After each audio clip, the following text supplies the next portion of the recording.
এই তো আমি রেকর্ডিং এ দিয়ে দিচ্ছি, এখন পুরোটা কমপ্লিট। আচ্ছা, এই যে প্রেজেন্ট টেন্স এবং পাস্ট টেন্সের মধ্যে পাস্ট টেন্সের প্রশ্নবোধক বাক্যে ডব্লিউএস ওয়ার্ড গুলোর প্রয়োগ কে কে পারো? হাত তোলো দেখি, এখন শেষ হোক না বা না হোক। আমরা প্রশ্নবোধক বাক্য লিখে তার মধ্যে ওই ডব্লিউএস ওয়ার্ড গুলোর প্রয়োগ। ও, তোমাদের তো ভোকাবুলারি দেই নাই, মনে করে দাও না, কেন আজকে দিব নতুন ভোকাবুলারি। এই তিতলি তো মনে আর করে দাও স্যার, নাই। ওই যে আপনি যে ভোকাবুলারির পরীক্ষা নিয়েছিলেন, এটার সাথে তো 24টা বাক্যের পরীক্ষা নেওয়ার কথা ছিল, কিন্তু দেন নাই তো। 24টা বাক্য হ্যাঁ স্যার, ওটা ভোকাবুলারি নেওয়ার পরীক্ষায় কথা অনেক ছিল। বুঝছি। ভোকাবুলারি বাক্য দিছে মাত্র 4-5 জনে, ও ভোকাবুলারি দিছে 4-5 জনে। আচ্ছা ওইটা থাক, এখন সামনের দিকে চিন্তা করি আমরা। এই ঐশী পারো না? ঐশী, ঐশী জয়রিয়া পারো না? জয়রিয়া পারে। ঐশ্বর্য কথা কয় না কেন? এরা কথা বলবে না। আচ্ছা কথা না বলে কেমনে সামনে যাবো? অদ্রি পারে, ঐশী পারে, হ্যাঁ জয়রিয়া পারে, নাইম পারে না? পারে। তারপরে ওকে, ঠিক আছে। দেখো আমরা আজকে, ঐশীর ওখানে নেট প্রবলেম। দেখো আজকে আমরা এই নাউন সম্পর্কে একটু দেখবো। বাক্য আগে আগে আগে না দেখে একটু নাউনটা দেখে আসি, তারপরে আমরা বাক্যের মধ্যে এটা প্রয়োগ করতে পারবো। গ্রুপে ছবি গেছে না? কোন গ্রুপে জানো? এটা সব গ্রুপে শেয়ার করে দাও। স্যার আচ্ছা স্যার। তিতলি, আমাদের গ্রুপে আসেন নাই। কে আসছে? কে যাদের বাসায় কথা হচ্ছে সে একটু মিউট করে দাও। স্যার দিয়েছি। ওকে। কথা বললেও হয়তো শোনা যাচ্ছে না, বাট আমি পারি কি জানি লিখে। ওকে, দেখো আমরা কিন্তু বাক্যের ক্লাস বিভিন্ন পার্ট এর আগে দেখাইছিলাম, হ্যাঁ আবারও দেখাবো যে কোন কোন জায়গায় নাউন বসে। হ্যাঁ, তার আগে আমরা নাউন সম্বন্ধে একটু প্রচলিত ভুলটা ভেঙে নেই, যে নাউন কিভাবে কি এবং কত প্রকারের একটা উদাহরণ সহ ব্যাখ্যা, সেটা ঠিক আছে। দেখো এটুকু লিখতে হবে না, খালি দেখো।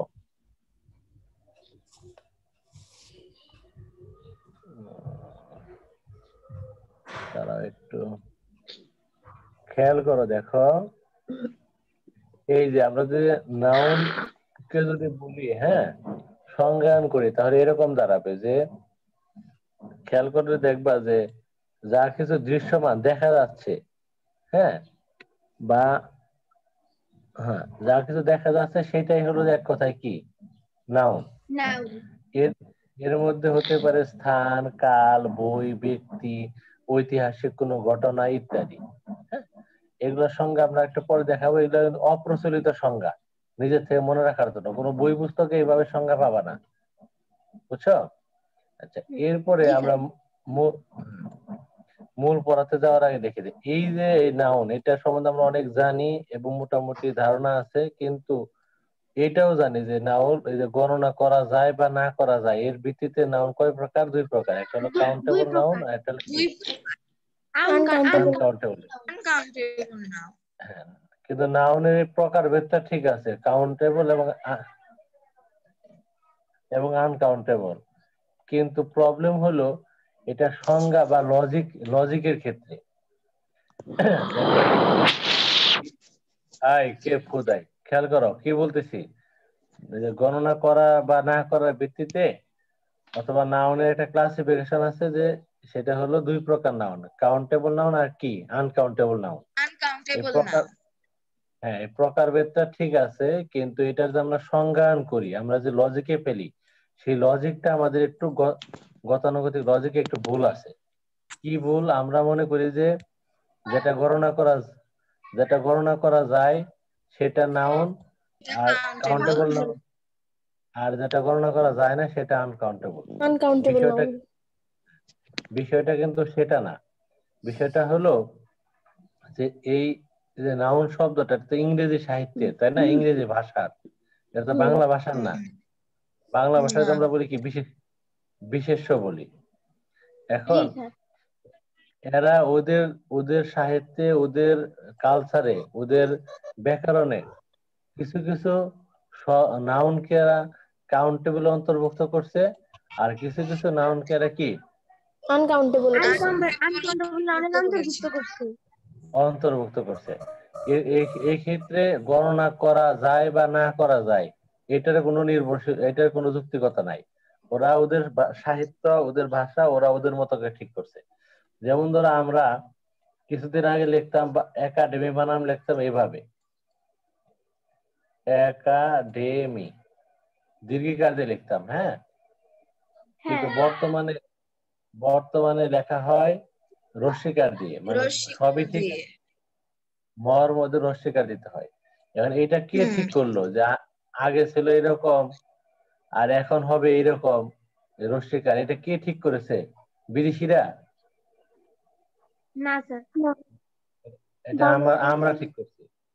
আমরা ঠিক করেছি। আমাদের দেশের যেটা বাংলা ব্যাকরণ সংশোধন করার একটা প্রতিষ্ঠান আছে, বাংলা একাডেমি, হ্যাঁ। ওরা এই বানানগুলো কি করে দিছে, ঠিক করে দিয়েছে যে সংশোধন এটা করে ওইভাবে, দিয়েছে। ওটা ওইভাবে না হয় এইভাবে হবে। গরু আগে আমরা যেভাবে লিখতাম, এখন কিন্তু গরু বানানো এইভাবে লিখতে হয়, গরু। এটা কিন্তু ওরা ঠিক করছে। তাহলে দেখো যে প্রত্যেকটা ভাষারই একটা নিজস্ব স্বকীয়তা আছে। তারা কিভাবে চলবে, কোনটাকে কি ধরবে, সেটা তাদের নিজস্ব বিষয়, ঠিক আছে। কিন্তু আমরা আমরা যেহেতু আমরা যেহেতু ওদের ভাষা আমাদেরকে পড়তে হয়, কিন্তু আমাদেরকে ওদের ভাষায় যেভাবে ধরে সেইভাবে শিখতে হবে। যেমন ধরো জাপানের ইংরেজি শিখে না, জার্মানির ইংরেজি শিখে না, কারণ তারা স্বয়ং সম্পূর্ণ, তারা ওদের কাছে যেতে হয় না। কিন্তু আমাদেরকে ওদের কাছে যেতে হয় বা বহির্বিশ্বে চলাফেরা করতে হয়, যে বহির্বিশ্বের ভাষাটা হলো ইংরেজি। যেহেতু ইংরেজি পড়তেছি, সুতরাং এটা কার নিয়মে পড়তে হবে?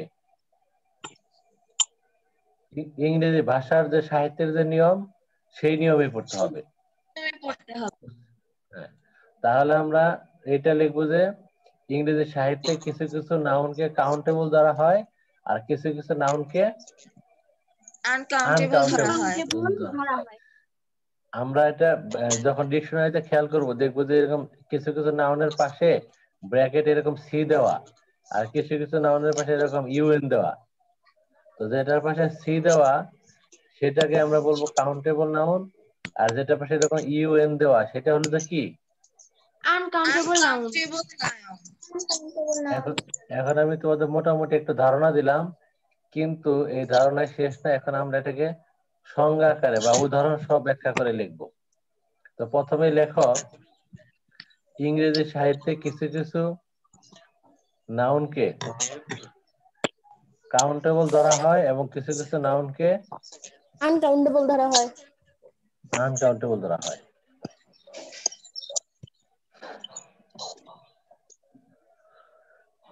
রেকর্ডিং এর দেখো, ইংরেজি সাহিত্যে কিছু কিছু নাউনকে বা কিছু কিছু শব্দকে, হ্যাঁ, কাউন্টেবল ধরা হয় এবং কিছু কিছু নাউনকে আনকাউন্টেবল ধরা হয়।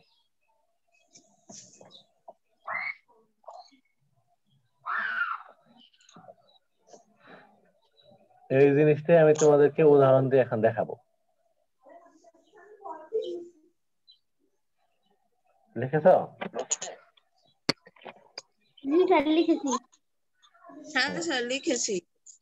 এখন তোমরা এরকম 3টা ঘর বানাবা, যে আমি যেরকম 3টা ঘর বানাইছি না, এরকম 3টা কলাম, 1টা 2টা 3টা, এরকম 3টা কলাম বানাও। এক পৃষ্ঠার মধ্যে থাকবে উপরের দিকে।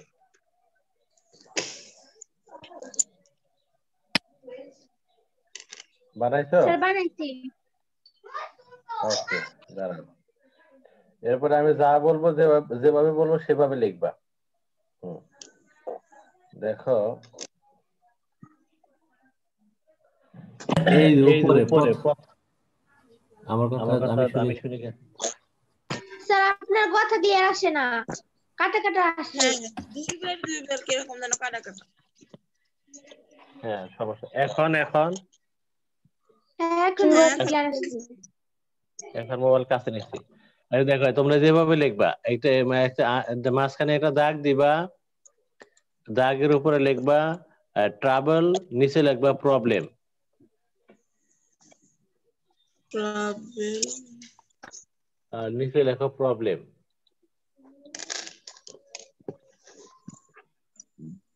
লিখেছো? লিখেছি স্যার। স্যার এটা কি হ্যাঁ, স্যার। প্রথম তারপরে সারিতে? হ্যাঁ প্রথম সারিতে প্রথম কলামে গ্যাপ দিয়া এবং আন্ডারলাইন করে উপরে লিখবা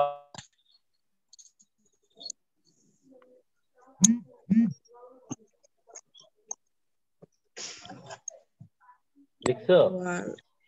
জি স্যার। হ্যাঁ হ্যাঁ স্যার। তারপর তারপরে একটু নিচে গ্যাপ দিয়ে উপরে লেখো টাইম, নিচে লেখো ডে।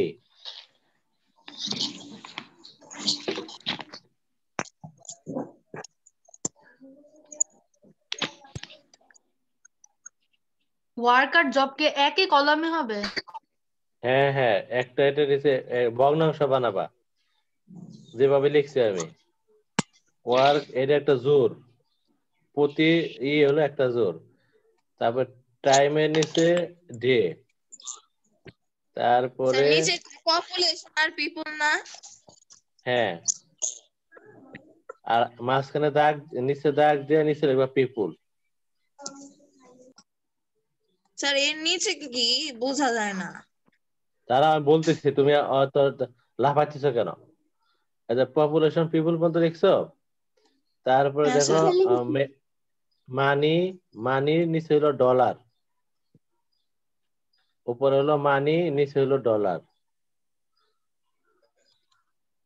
তারপরে লেখো উপরে হলো মিউজিক, নিচে হলো সং।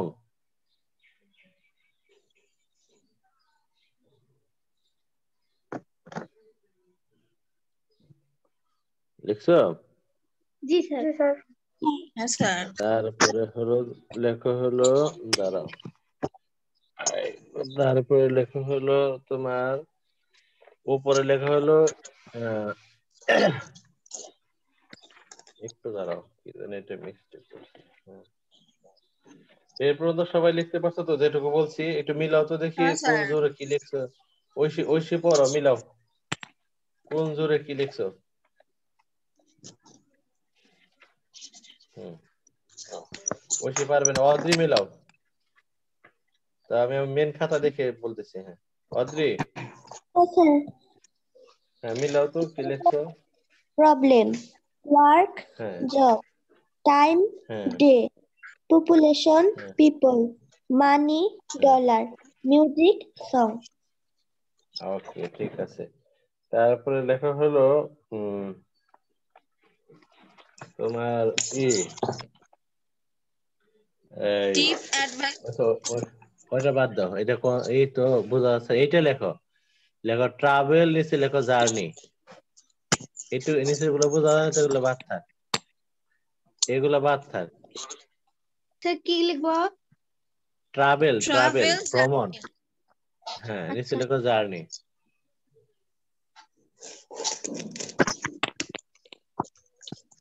বুঝতে পারছি, ওকে। তারপরে লেখা হলো ইনফরমেশন, আর নিচে লেখা হলো রিপোর্ট। রিপোর্ট। রিপোর্ট। হ্যাঁ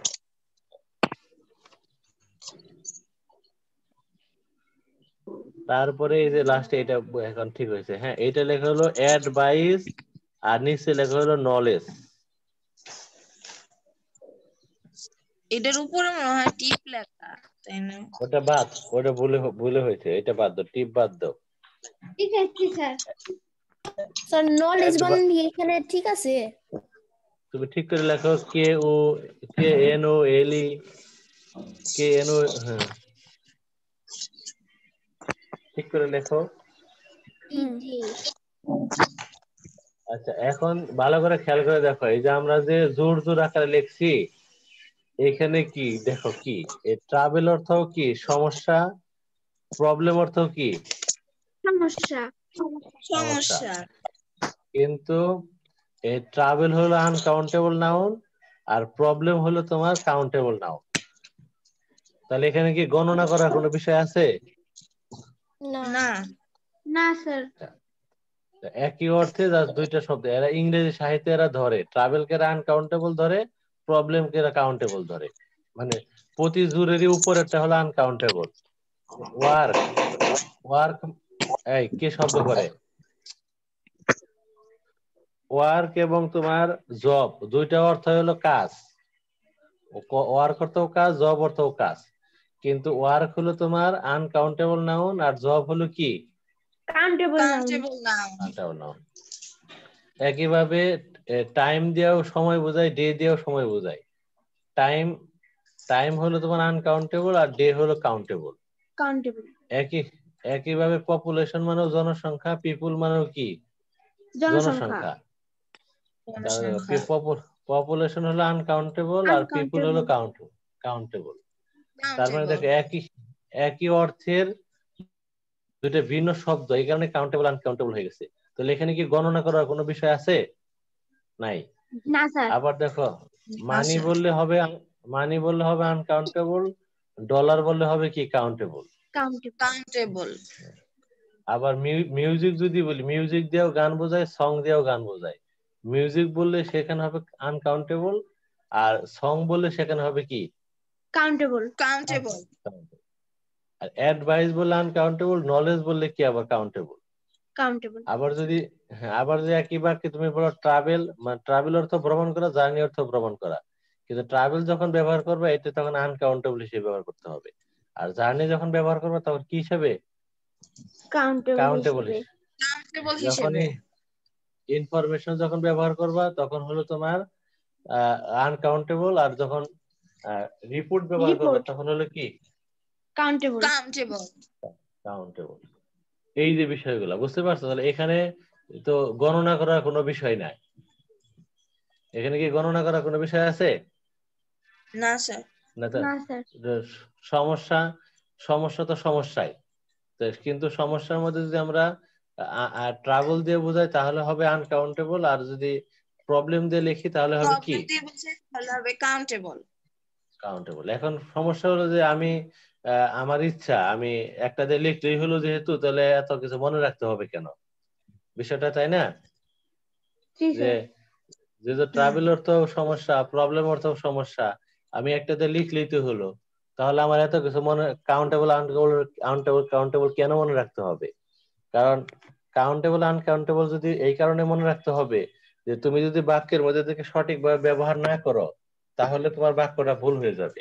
কিরকম? যেমন দেখো, এরকম আমি একটা বাক্য লিখি, আই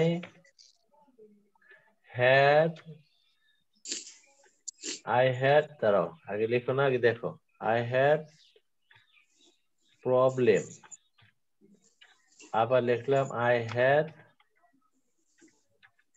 এ ট্রাবল। দাঁড়াও, দুইটাই কিন্তু বাংলা হলো আমার সমস্যা ছিল, তাই না? তাহলে হয়েছে না বাক্যটা? দুইটা দিয়ে কিন্তু হ্যাঁ। বাক্য হয়ে গেছে। কিন্তু এই যে ট্রাভেল আনকাউন্টেবল বিদায় এর আগে কোনো কিছু না দিলেও হবে, কিন্তু প্রবলেম কাউন্টেবল বিদায় এর আগে হয় এ দিতে হবে, অথবা ম্যানি, অথবা কোন একটা তোমার শব্দ এখানে, মানে নির্দেশক কোন শব্দ এখানে দিতে হবে, তা না হলে কিন্তু বাক্য হবে না। বুঝতে পারছো? এই কারণে, হ্যাঁ, এবং এবং যে কোনো পরিস্থিতি যে কোনো বাক্যে এই কথাটা মনে রাখতে হবে। এই কারণে আমাদেরকে সবসময় কাউন্টেবল এবং আনকাউন্টেবল বিষয়টা মাথায় রাখতে হবে। তুমি যদি নিচের বাক্যে এটা লেখো আই হ্যাড এ ট্রাভেল, তাহলে কিন্তু তোমার বাক্য হবে না। ভুল হবে। আবার আবার ভুল হবে। উপরটা প্রবলেমের আগে যদি এ না দাও তাহলে কিন্তু বাক্য ভুল হবে। ঠিক আছে? তোমরা ওইটা বাংলা সহ উদাহরণ দুইটা লেখো, আগে বাংলা লিখে দাও, আমার একটি সমস্যা ছিল।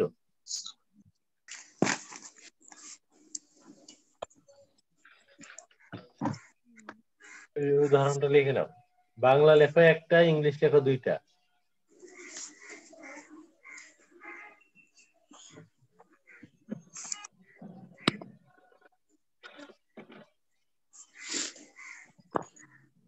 নিচে অন্য জায়গায় উদাহরণ লেখো।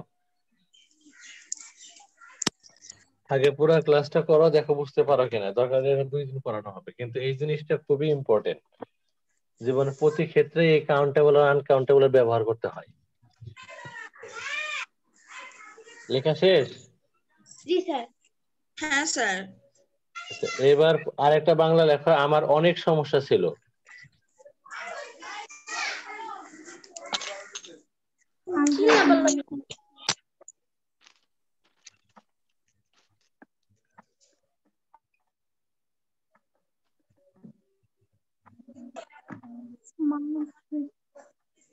মাছ বানাতে হয় না, MU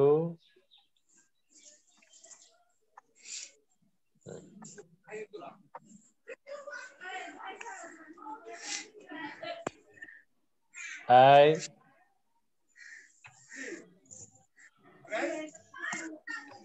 কার বাসায় সমস্যা? রথীদের বাসায় নাকি? রথি মিউট করো না না, তো। কাদের সমস্যা? আমাদের বাসায় না তো, আমাদের বাসায় সবাই চুপচাপ। আচ্ছা, ওকে।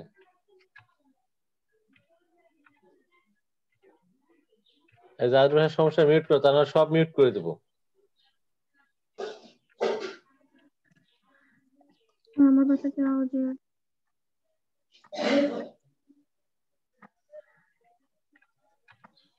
হুম, বাংলা হবে একটা, আমার অনেক সমস্যা ছিল। ইংরেজি হবে 4টা, বুঝছো?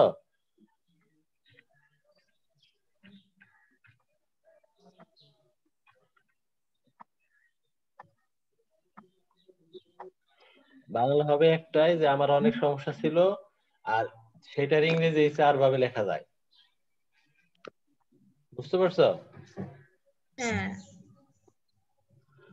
কিন্তু দেখো যে যখন আমি ম্যানি দিব, তখন প্রবলেমের সাথে অবশ্যই এস দিতে হবে। আর যখন আমি মাস লিখছি, কিন্তু বাট এই ট্রাভেলের সাথে কোনো এস টেস কিছু কি করা যাবে না, দেওয়া যাবে না। দেয়া যাবে না।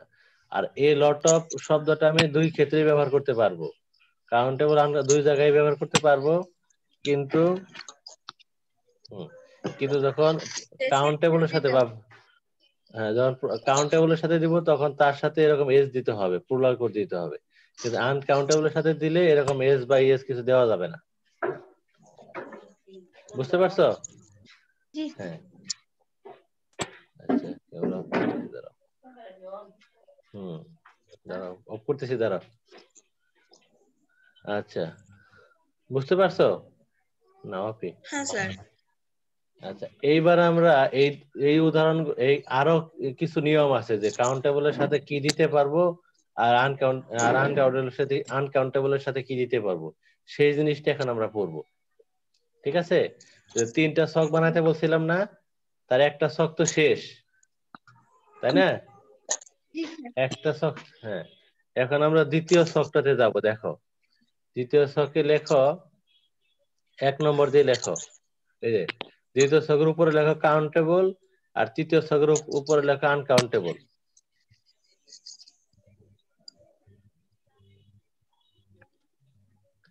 লিখেছো? হ্যাঁ স্যার। এটা 1 নম্বরে লেখো, এ বা এন বসে। এই লাইনটা লেখো। মানে কাউন্টেবল নাউন যেখানেই ব্যবহার করবা, তার আগে এ অথবা এন কি করতে হবে? বসাতে হবে। বসাতে হবে। কাউন্টেবল নাউন ব্যবহার করলাম, অথবা কিন্তু এ বা এন দিলাম না, তাহলে কিন্তু বাক্য সঠিক হবে না, ভুল হবে। আচ্ছা, ওইটা লেখো, এ বা এন বসে না।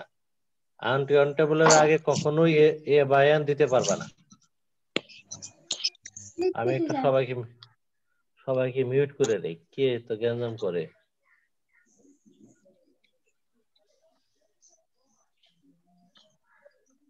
হুম।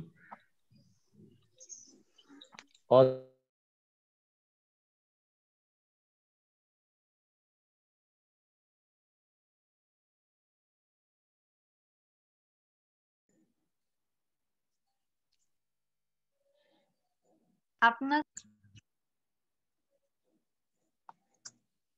স্যার আপনার কথা কিছু শোনা যাচ্ছে না। আপনার কথা শোনা যায় না। আমি তো মিউট করা ছিলাম। ওকে, এইবারে 2 নম্বর দিয়ে এটা লেখো, এই যে নির্দিষ্ট অর্থে নির্দিষ্ট করে অর্থে বসে অথবা দি বসে লেখো। কাউন্টেবলের মধ্যেও নির্দিষ্ট অর্থে দি বসবে, আনকাউন্টেবলেও দি বসবে।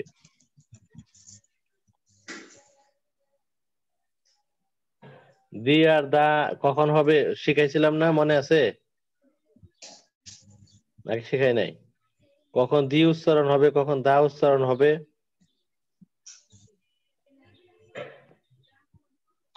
শিখাই না এটা?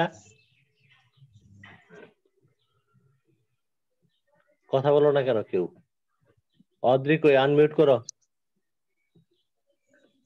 আচ্ছা 3 নম্বর দিয়ে লেখো সাম প্লাস এস।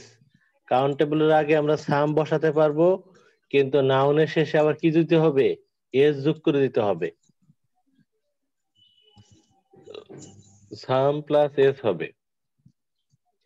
আর আনকাউন্টেবলের আগে সাম বসতে পারবে, কিন্তু আনকাউন্টেবল নাউনের শেষে এস যোগ করা যাবে না, শুধু সাম বসবে।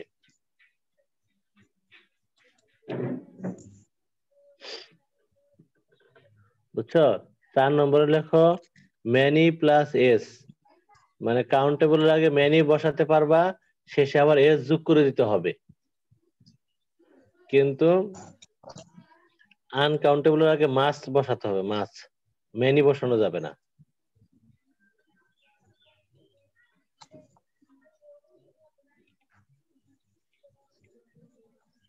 ময়লা আসছে, ময়লা ময়লা আমার সময় নেই, 3 মিনিট সময় আছে। হ্যাঁ লিখেছো? হ্যাঁ স্যার। তারপরে লেখো হ্যাঁ কাউন্টেবল আগে এ ফিউ প্লাস এস হবে, আর আনকাউন্টেবল একই অর্থ, a little plus a little হবে, বা আ লিটল হবে, যেটা বলো।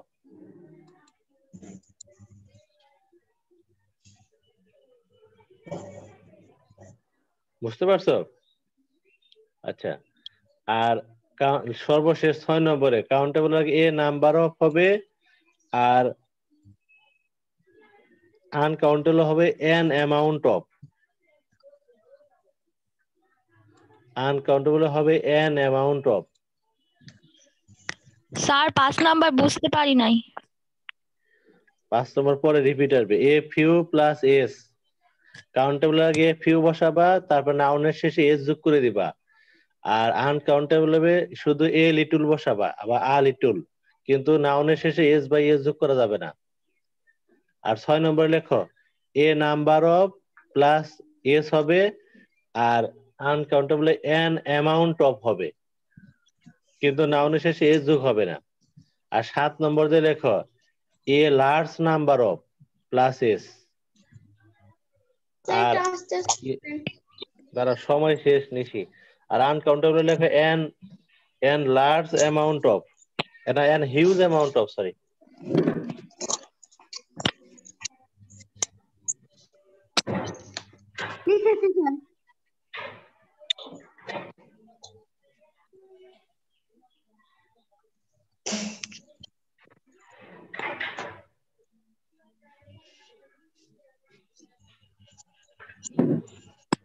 এই লেখা শেষ?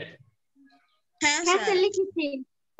দেখো এখানে কিন্তু 6টা আছে, আমাদের কিন্তু 7টা হবে। দেখো 7 নম্বরটা আমি একটু বুঝিয়ে দিচ্ছি, হ্যাঁ লিখে। আর 4 মিনিট আছে, লাইন কেটে কেটে ক্লাস শেষ। তোমরা এই কাউন্টেবল আনকাউন্টেবল ভালো করে শিখবা, আর আমি যে ভোকাবুলারি দিব ওইগুলা ভালো করে মুখস্থ করবা, ঠিক আছে? আচ্ছা এখন আমি দেখাচ্ছি, দেখো যখন আমরা কাউন্টেবল নাউন ব্যবহার করব তখন এইভাবে লিখতে পারো a large, large number. Number বানান কি? NUMBER a large number of problems। দেখছো আমরা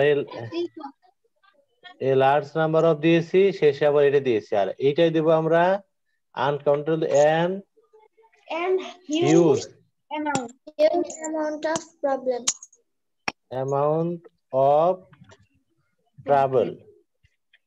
সেখানে কি হ্যাঁ trouble, সেখানে কিন্তু শেষে এস দিতে পারবো না, বুঝতে পারছো?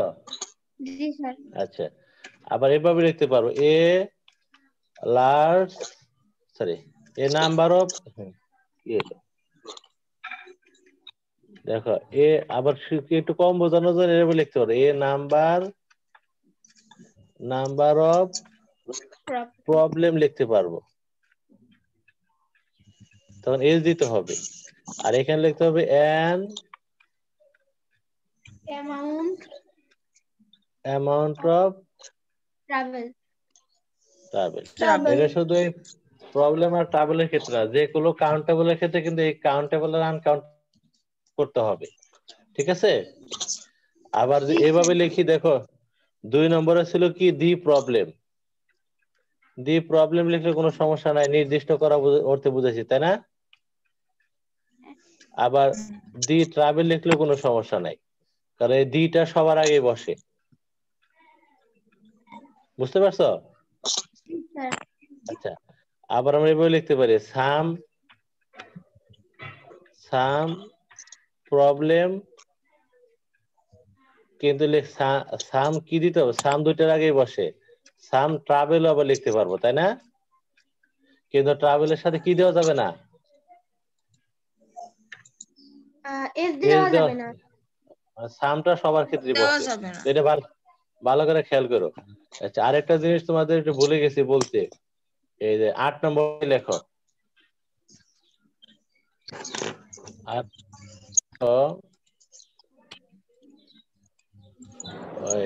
8 এ লট অফ বসে, কাউন্টেবল আনকাউন্টেবল দুইটার মধ্যে এ লট অফ বসে, a lot of plus S হবে, এটা কি কাউন্টেবল দুইটাই হবে, হ্যাঁ কাউন্টেবল হবে a lot of plus S, আর আনকাউন্টেবল শুধু এ লট অফ হবে, কোনো এস হবে না, বুঝতে পারছো? ঠিক আছে?